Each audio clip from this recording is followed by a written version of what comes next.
Šiame vaizdo įraše analizuosime, kaip Baltarusijoje vykusios branduolinio paleidimo pratybos baigėsi nesėkme.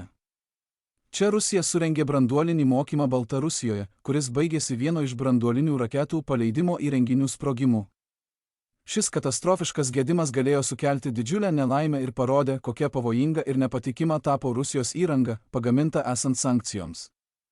Visai neseniai Baltarusijoje per bendras branduolinės pratybas su Rusija Iskander balistinė raketa sprogo tiesiai paleidimo vietoje. Laimiai, branduolinių pratybų metu naudojamos imituojamos kovinės galvutės, todėl išvengta kur kas rimtesnės nelaimės. Vis dėlto šis gedimas yra didžiulis pažeminimas tiek Maskvai, tiek Minskui. Šis incidentas taip pat rodo, kad arba raketos startinis variklis sugedo paleidimo metu, arba pats paleidimo įrenginys sugedo ir nesugebėjo tinkamai išstumti raketos. Šis įvykis ypač žalingas, nes pratybos turėjo pademonstruoti naujai įsigytų Baltarusijos branduolinių raketinių pajėgų efektyvumą ir pasirengimą. Vietoj to šis incidentas išryškino galimybę, kad balistinės raketos, kurios turėjo sustiprinti Baltarusijos saugumą, gali kelti pavojų pačiai Baltarusijai dėl žemos kokybės sankcijų sąlygomis pagamintos vietinės elektronikos. Lukašenka daugelį metų pristatinėjo Rusijos branduolinių ginklų dislokavimą kaip įrodymą apie augančią Baltarusijos karinę galią. Tačiau jei raketa gali sprogti dar neišskridusi iš paleidimo įrenginio, kyla klausimų dėl šių sistemų patikimumo. Šių pratybų metu Rusija dislokuoja mobiliuosius paleidimo įrenginius, kad patikrintų kovinį pasirengimą ir vadovavimo bei valdymo procedūras imituotoje situacijoje.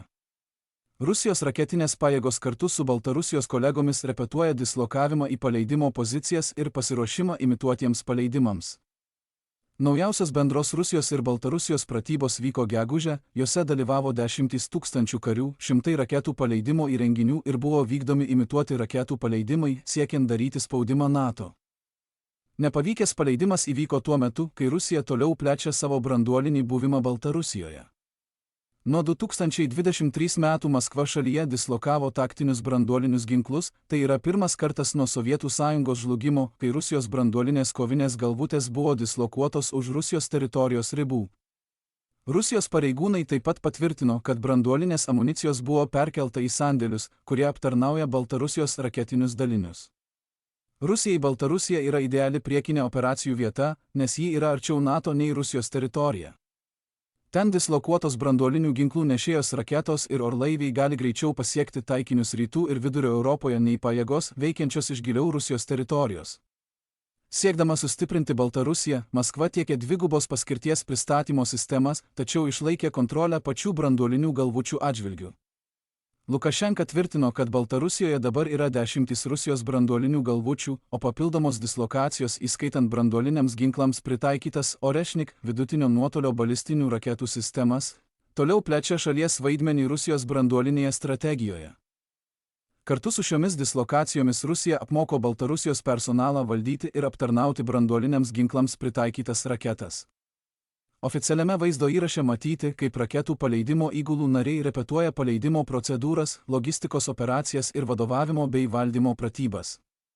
Vienos iš pratybų, skirtų parodyti operacinį pasirengimą, metu vietoj to buvo atskleistas rimtas techninis gedimas, kuris baigėsi nesėkmingų branduolinių bandymų. Šis nesėkmingas paleidimas taip pat yra reikšmingas, nes įvyko laikotarpiu, kai Baltarusijos karinėse bazėse vyksta intensyvios statybos. Palidovinės nuotraukos atskleidė naujos infrastruktūros susijusios su branduoliniams ginklams pritaikytomis raketų pajėgomis plėtrą, įskaitant Orešnik dislokacijos vietas šalia buvusios Kričevo oro bazės. Maskuojamos paleidimo pozicijos ir pagalbinės patalpos ruošiamos, nes Baltarusija vis labiau integruojama į Rusijos branduolinę architektūrą. Nors apie sprogimą dar nėra patvirtinimo iš viešai prieinamos palidovinės medžiagos, patvirtinimas gali pasirodyti netrukus. Vakarų žvalgybos pajėgos nuolat stebi Rusijos ir Baltarusijos branduolinės veiklas, todėl bet koks sprogimas susijęs su branduoliniams ginklams pritaikyta raketų sistema iškart sulauktų dėmesio. Jei šis incidentas būtų patvirtintas, tai, kas turėjo būti jėgos demonstracija, virstų itin matomų pavyzdžių apie rizikas ir patikimumo problemas, su kuriomis susiduria Rusijos plečiamos branduolinės pajėgos Baltarusijoje. Apskritai, Rusijos branduolinės ginkluotės plėtra Baltarusijoje yra didelė eskalacija skirta atgrasyti NATO priešininkus.